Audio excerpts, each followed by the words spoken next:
Welcome back, guys. This was the fourth round of the Brazil Chess Series São Paulo 2025.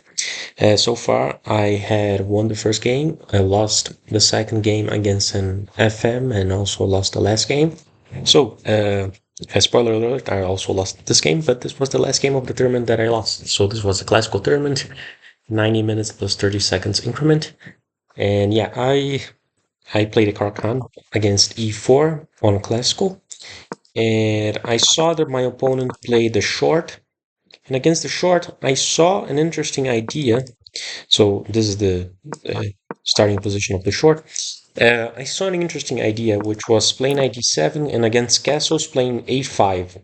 And I looked quite a bit at this. We had a full day to prepare since on Sunday we only had one round because there was the blitz going on earlier and I didn't participate, so I had more time to prepare. So I looked at a lot of stuff. I saw bishop here, here, c3, knight here, a4, h3. But yeah, unfortunately, my opponent didn't play the line that I kind of wanted her to play, which is bishop g5. She played just bishop e3, and I should have continued with a4. I knew that was the right move, but I didn't. uh, and then I ended up playing queen b6, which is also sort of fine, I guess. This is trying to attack the pawn, and in some variations, I can actually take this pawn.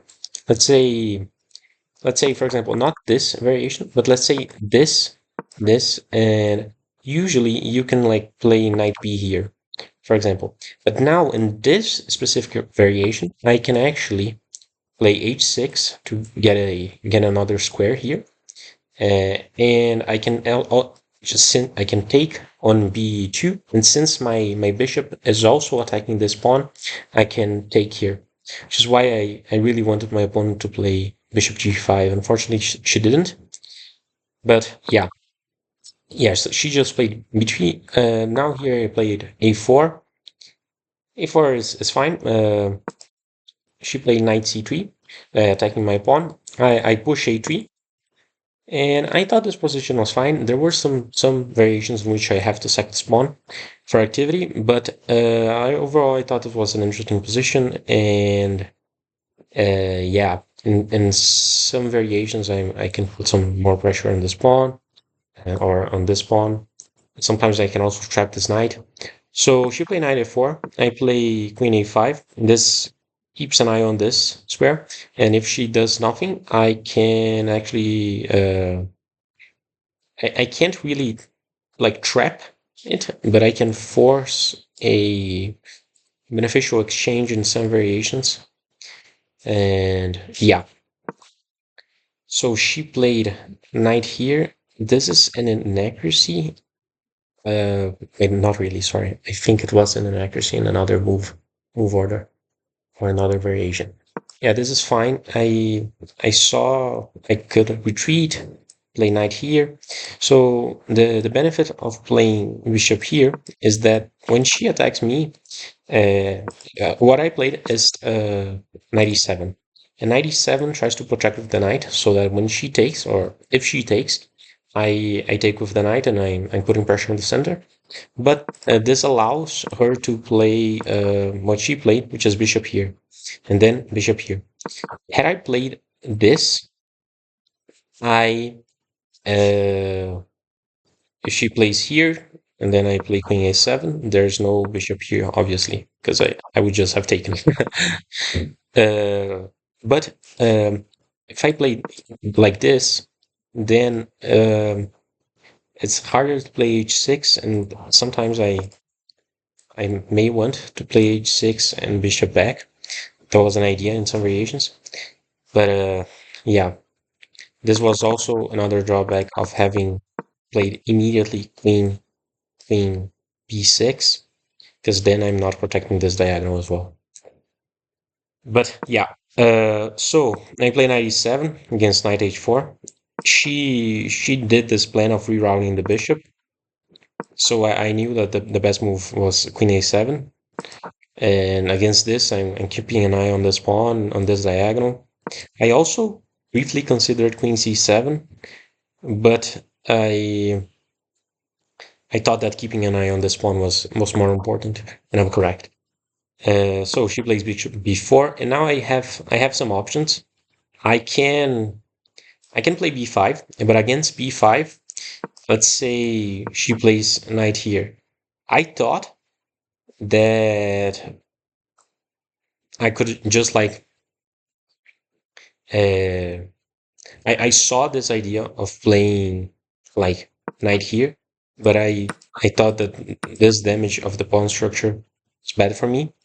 But in hindsight, it's fine because I can like reroute, I guess, and all my pawns are like on light squares. So yeah, I guess that does make sense.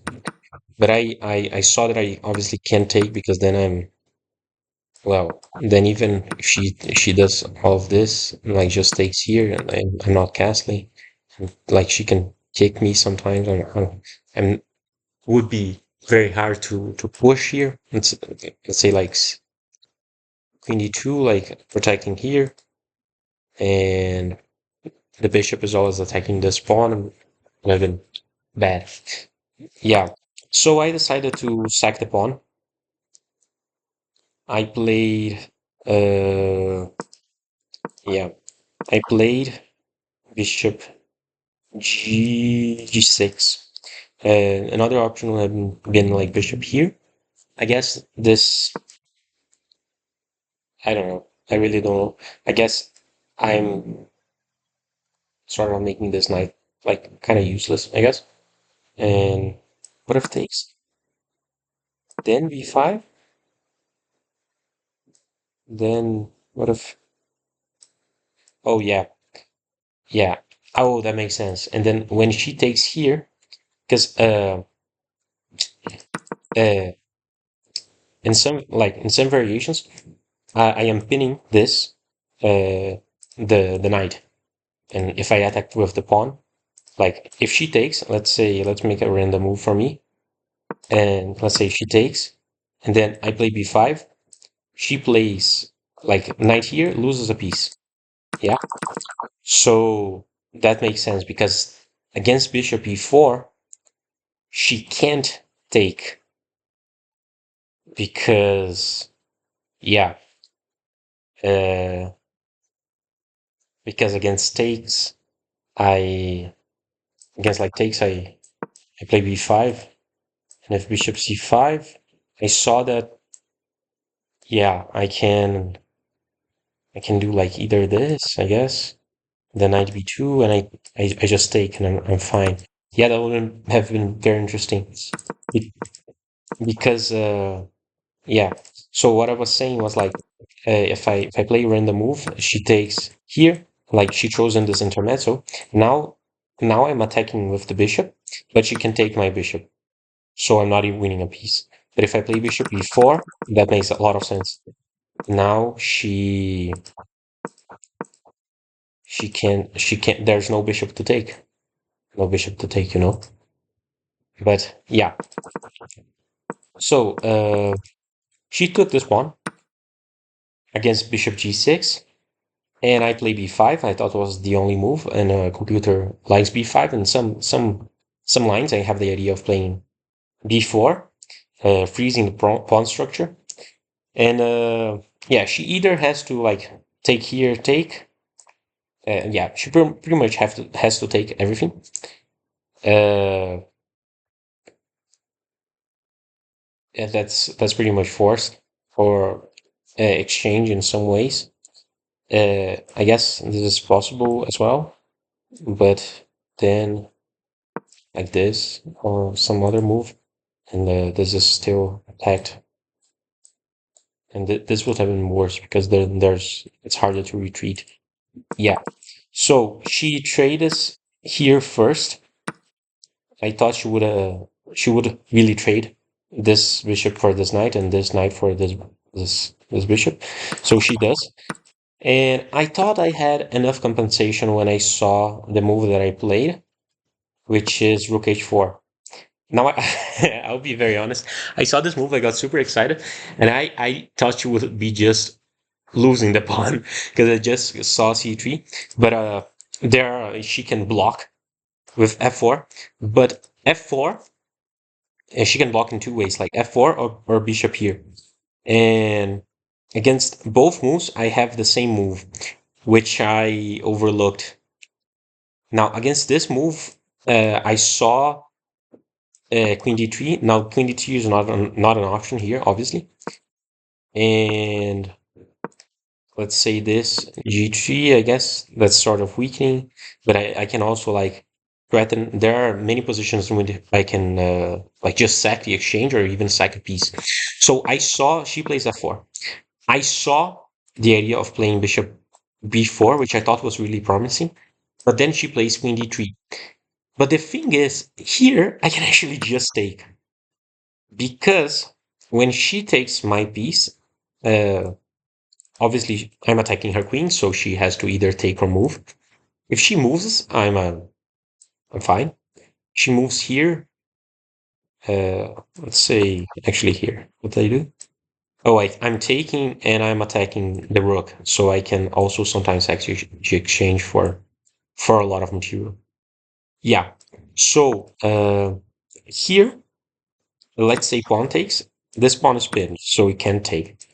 Let's say pawn takes. I take with the rook, setting up a discovery. Let's say queen e3, sort of pinning, but the queen is defended. Yeah. So now I use the pin, and now she, I mean, she has to take. She has to defend. She can't defend the the piece, because let's say here, then I just take, and here I just take. There's no way to defend. And against here, I'm taking. So yeah, no way. And yeah, okay. So then takes, and now I'm attacking. I'm going to be, let's say, uh, she has to defend this pawn or something else, and then I'm going to pin her. Yeah, and then when she plays, she's like sort of all tied up, and I'm getting a lot of the pawns. I'm attacking this pawn, this knight, and let's say this is just stupid, because I'm just, she can't move anything without sacking material. I can do anything. It's a4. I push. Yeah. Let's say here I push as well. No, here I'm winning a piece immediately, and that would have been a crazy idea. I Yeah, but I just saw queen d3. I did not see the follow up, so I chose something else against f4. I chose g5, and I saw g3 rook h6, and I saw that I'm always defending the g6 square, which can be useful, because I'll have to play f6 sometime, and then defending that would be very important. So g3 here. Now she chosen this move. I obviously play b4, and now she plays queen d2. Queen d2 keeps an eye here and here. So yeah, I have to take. Now she, yeah, this seems just insane. You know, why would you open up your king? Uh, yeah. So she just takes with the queen, and I have two options. I thought I had to play f6, and f5 is even better, because I'll just like overrun her. It's going to be like crazy. And against this, I can play bishop takes, and I'm putting pressure on this pawn. I'll play c5. My king is decently safe, I guess, and I'm getting counterplay. You know, I'm down a pawn, but I'm getting counterplay. So that would have been interesting. I thought I had to play f6. I saw this move because I'm threatening to take, because the king is pinned. And yeah, so she plays knight d3. I castle, and here she just brings in another rook. And now I thought for quite a bit, and I did not unfortunately find the right move. So the problem is that I saw in many variations where I take and then pin her. Let's say takes and I pin her. But unfortunately, this never works because she's threatening my queen with check, and I'm just losing material. Yeah, very unfortunate. Oh fuck. Yeah, even worse. Yeah, very bad. Anyways, so yeah, this never works. And so I decided to play Rook DH8. An even better move would have been, I did not consider that, unfortunately, would have been G5. So she has to keep protecting the pawn, yeah? I only move Queen E3, and now F5, closing up the position. And I'm actually threatening G4. Let's say, uh, let's say A5, I don't know. Uh, yeah, I think I'm threatening F4. No, not yet. The way I did it, I'm not threatening F4 yet. So I played a Rook DH8, and I thought she had to play with Rook F2. She doesn't. She can actually throw in this intermezzo, and this benefits her. But against Rook F2, now I can do it again, even better. F5, Queen E3, and then no, I'm sorry, G5, Queen E3, F5, and now I'm threatening to pretty much trap her queen. It's crazy. Let's say A5. Then I play F4. If she takes, I play this. And now the queen is trapped, so she has to block something. And yeah, I'm crushing here, you know?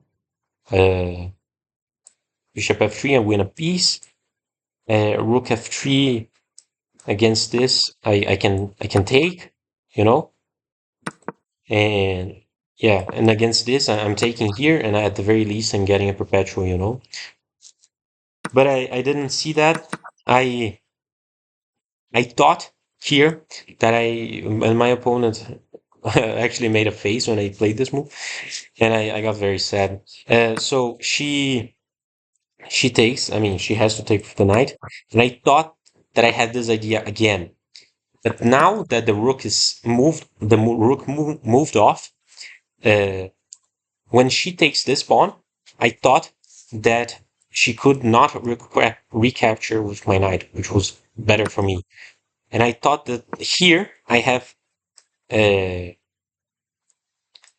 let's say she plays this move.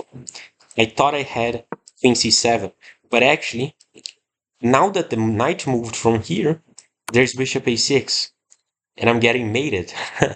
I'm not actually getting mated because I have to sack my queen, but still I'm lost. So I do that. I thought I had to trade. I considered throwing in this move, but I didn't. That would have been a little bit better. But because now the very least, I'm defended here, and this pawn is sort of easier to defend, I guess. But mostly because I'm defended on the second rank. It's harder to infiltrate. But yeah. So I just got sad and I made another mistake. I just took immediately, and yeah, now she takes, and now I thought I had to like try to open up and use the pin, but she can actually like do this, and now I thought I had to just play Queen B6 protecting, but now she can actually take because I'm pinned. And I thought I took, and I didn't really see that she could take. But again, why can she take? Actually, I forgot. Uh, oh yeah, Rook C4, because she pins me.